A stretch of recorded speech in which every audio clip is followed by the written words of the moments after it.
बोला रामकृष्ण हरी. रामकृष्ण हरी. वा वा वा. आता माझ्यासोबत हा जो संत मेळा आहे हा म्हणजे आमचे हरिभक्त परायण काशीनाथ महाराज शेळवणे यांच्यात एक दत्त मंदिराच्या पासून दोन मिनटं अंतरावर त्यांचं घर आहे. ते संत रोहिदास समाज मंदिरामध्ये पण देववतीला जातात. दररोज नित्यनेमानं विठ्ठल आपल्या दत्त मंदिरात येतात. तर मी तसा शक्यतो कुणाच्या घरी अजूनपर्यंत मला आठवत नाही की मी कुणाच्या दुसऱ्या ज्या घरी मंदिराव्यतिरिक्त पण का कुणाला माहीत नाही. यांनी सांगितलं माऊली चला चला चला बोललं ठीक आहे.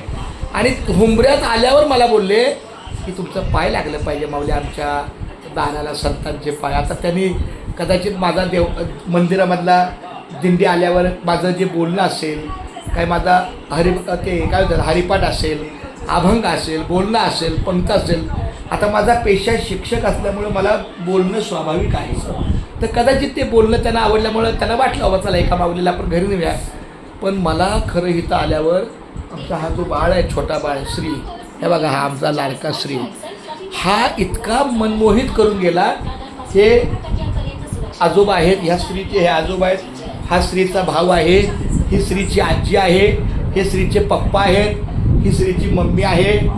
अशा प्रकारे स्त्रीनं इतकं सुंदर आल्यानंतर काकांबरोबर ते महाराज बरोबर माझ्याशी गट्टी केली. आणि इथं आल्यावर इतकं छानपैकी मृदुंग वाजवला. मला इतकं देहभान अर्पून गेलं. मी 2 मिनटासाठी येणारा माणूस आता मला वाटतं कमीत कमी अर्धा तास झाला असेल. म्हणजे 2 मिनटासाठी येणारा माणूस अर्ध्या तासापेक्षा जास्त थांबतो. कारण मला इथं आल्यावर इतकं समाधान वाटलं की ह्या मुलांच्या अंगी किती गुण आहेत. पक्वाज इतका छान पहिलीचा मुलगा याचा हात मला वाटलं ह्याचा हात दुखला की काय. पक्वाज वाजून तुझा हात दुखला नाही दुखला काय बोटं दुखली किती छान सुंदर. मग त्याच्याबरोबर मी छानपैकी गाणे अभंग बोललो गाणे नाही बोललो अभंग बोललो. आणि नंतर मग खूप छान नंतर मग ह्या माऊलींनी आपल्या या वारकऱ्यांच्या सेवेला सकाळी 6:30 वाजता चहा बिस्किट आणि काय जे काय रामकृष्णारी असेल ते मोठ्या भक्तिभावाने केलं. मी पांडुरंगाला प्रार्थना करतो की आमच्या अशा काशीनाथ महाराजांच्या या पूर्ण परिवाराला गोड आणि सुखी परिवार आहे. या परिवाराला असंच आनंदी आणि निरोगी ठेव. निरोगी असेल तर त्यामध्ये आनंद निश्चित असतो. पण जर समजा आरोग्य ठीक नसेल पोट दुखतंय डोकं दुखतंय त्रास होतोय ताप आला स्वाभाविक आपल्या आनंदामध्ये थोडासा कमजोरपणा येतो. म्हणून मी भगवंताला एकच प्रार्थना करतो की यांना निरोगी आरोग्य ठेव सुखी ठेव आणि अशीच वारकऱ्यांची सेवा त्यांच्या हातून घडावं. खूप खूप धन्यवाद माऊली. रामकृष्ण. आमच्या छोट्या ताईने सुद्धा आम्हाला आल्या खूप छान व्यवस्थित संस्कारी घर आहे हे. माझ्या ताईचं काय नाव आहे मंगल माऊलीला रामकृष्ण हरी. रामकृष्ण खूप छान पाहिजे सौजन्यपूर्ण आहे खूप छान. दादा जय जय रामकृष्ण हरी.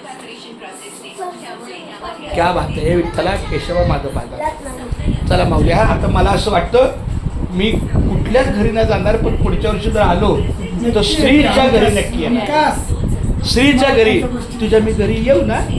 आणि बघ मला आता मी देवळात जाणार झोपायला आणि जर मला झोप नाही लागली मला तुझी आठवण आली माझा श्री कुठं आहे बाजूला माझा श्री पाहिजे मला त्याचा मृदुंग आवडतो ऐकायला माझा श्री कुठं आहे. मग मी तुला शोधत येणार बरं का.